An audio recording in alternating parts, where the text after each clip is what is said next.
দেখুন বন্ধুরা, এই ভিডিওতে মিজানুর রহমান আজহারী সাহেব কি বলেছেন। কবরের জীবনটা আসল জীবন। বিশ্বনবী দোয়া করতেন, আল্লাহুম্মা ইন্না নাউযু বিকা মিন আযাবিল কবর। আল্লাহ, আমি আপনার কাছে কবরের আযাব থেকে পানাহ চাই, কবরের আযাব থেকে বাঁচতে চাই। এই কবরের মধ্যে অনেক ফিতনা হবে, অনেক সুয়াল হবে। কবরে প্রশ্ন আছে না নাই? কথা বলেন। প্রথম প্রশ্ন জিজ্ঞেস করা হবে, মার রব্বুক, তোমার রব কে? বলেন, আমাদের রব কে? ওমা দীনুক, তোমার ধর্ম কি? বিষ্ণুবীর চেহারা দেখিয়ে বলা হবে, আতারিফু মান হাযা রাজুল, এই লোকটারে চিনো? আমরা কি বলবো?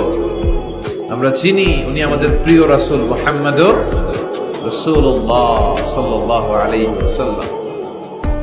এরপরে জিজ্ঞেস করা হবে, এগুলো কোত্থেকে শিখলা? আমরা বলবো, কোরআন থেকে।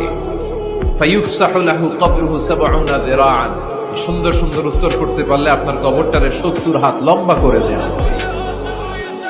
ইফতাহু লাহু বাবুন ইলাল জান্নাহ, জান্নাতে